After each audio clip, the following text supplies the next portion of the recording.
This kitesurfing tutorial looks at dealing with gusty conditions. In light and gusty wind, your kite is likely to front stall, dropping out of the sky. So in light gusty wind, your priority will often be just keeping the kite in the air. Firstly, try not to keep your kite near 12. Front stalls beginning near 12 are much worse. Instead, try to keep your kite around 45 degrees, near 10:30 or 1:30. It can also help to keep a little steering tension. That stops the kite flying forward as much, and a kite right at the edge of the wind window is much more likely to front stall. If needed, you can also add some steering to keep the kite from stalling. In very light and very gusty wind, you'll need to keep weaving the kite slowly up and down when not riding. To be less affected by gusts, you also want to get in the water as soon as possible to get away from hazards, and you want to get riding as soon as possible. That's because when you're riding crosswind or somewhere close to it, that creates a consistent headwind. This headwind combines with the gusty true wind to make the overall apparent wind much better. That's why a kite almost never drops on you while riding. Conversely, when you sit still, the kite's much more likely to drop in light and gusty conditions. This issue, of course, affects beginners a lot. They typically pause while getting set for a water start. They pause during transitions. They pause while body dragging. That's all fine in clean wind, but makes you very vulnerable to front stalls in gusty wind. Here's the gust-resistant version. I body drag with some speed, keeping line tension. I put on the board without raising the kite to 12. And I water start without delay so that my kite's not sitting still. All of that would resist the kite dropping even with light and very gusty wind. Experienced kiters typically don't hang around as much anyway, so they're naturally less likely to be caught out by front stalls. Note, in terms of your own movement, moving downwind can be even worse than sitting still. To move downwind in light gusty wind, steer the kite around so that the kite pulls you downwind and keeps line tension. Moving upwind, on the other hand, reduces the chance of a stall during light gusty wind. In stronger gusty winds, you won't need to worry as much about the kite dropping and front stalling. However, in stronger gusty wind, you're more likely to be thrown around by your kite. In gusts, you'll get dragged towards the kite, and in lulls, you'll probably fall back.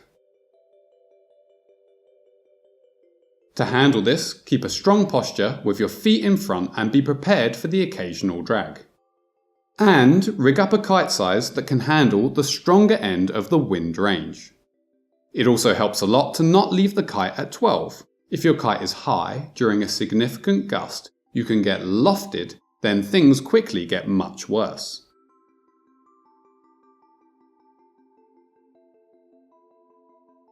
So in strong gusty wind, keep your kite lower near 10 o'clock or 2 o'clock. Also, in strong gusty wind, head for the water as soon as possible and get yourself away from hazards.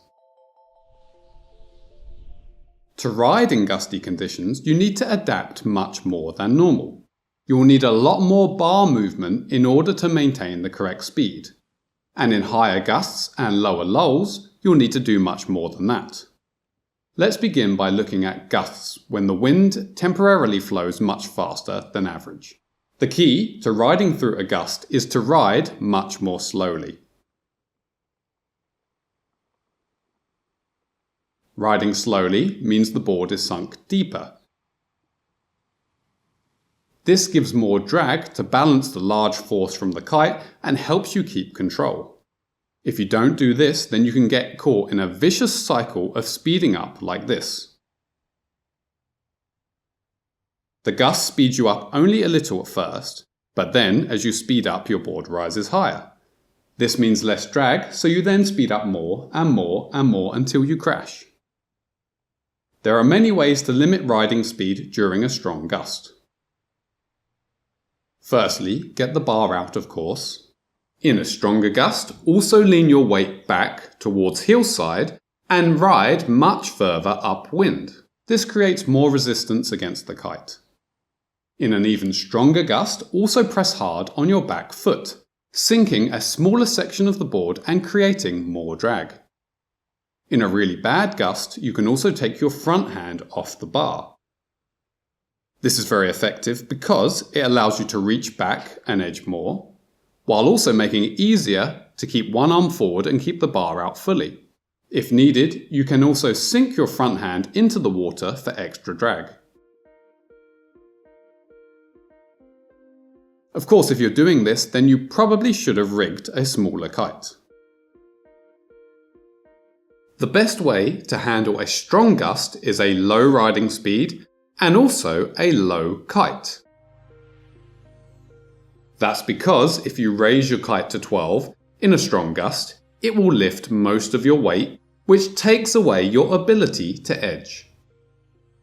However, if you're a novice and your edging and your speed control aren't great, then a low kite can easily make you speed up too much. So, more novice kiters will need the kite a little higher to limit its sideways force. This means more lift from the kite, of course, which is why a novice needs a smaller kite than those with more experience, especially in gusty conditions. There is one other clever trick for dealing with a gust, which is to head fully downwind with speed.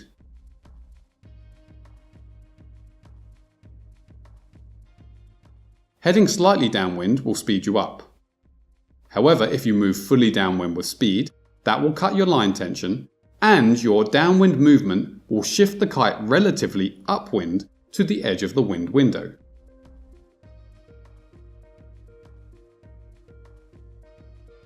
You can then quickly lose your speed, then sink the board deeper and regain control. Now let's look at dealing with lulls, which are temporary drops in the wind speed. In lulls, you want to try and keep your riding speed or even increase it slightly. This will raise the board for less drag and mean you can keep moving in much less wind. For a slight wind lull, you can pull in the bar, of course. You can also turn the nose of your board more towards the kite. For an even worse lull, you'll also need to steer the kite to keep moving. If the wind lulls so much that you can't ride anymore, focus on keeping the kite in the sky. Weaving the kite back and forth across the window will mean it can stay in the air in much less wind speed.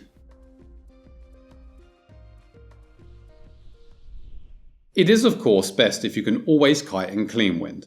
However, the skill of handling gusts is very important, so I'd recommend a gradual approach. Perhaps begin with only mildly gusty conditions. So it will help if you can tell how gusty it's going to be before your session. Note, if the gustiness is created by frontal wind or rain, it is very hard to predict in advance what's in store for you. If the gusts are created by wind obstacles, it can be a bit more predictable. For example, at this location, wind from the northwest is clean, unless it's frontal or rainy. From the north-northwest is slightly gusty. North wind is pretty gusty. And north-northeast wind is extremely gusty. Generally, wind that's passing over more land or obstacles on its approach to you will pick up more gusts. If you pay attention, you can feel how much the wind is shifting. If you can't tell, ask more experienced kiters, or perhaps ask those who have already been out to find out what you're dealing with. Importantly, in gusty conditions, leave yourself more space for error. For example, set up further from hazards and nearer the water. Please comment any gusty wind questions you have. Thanks for watching, and I hope this helps.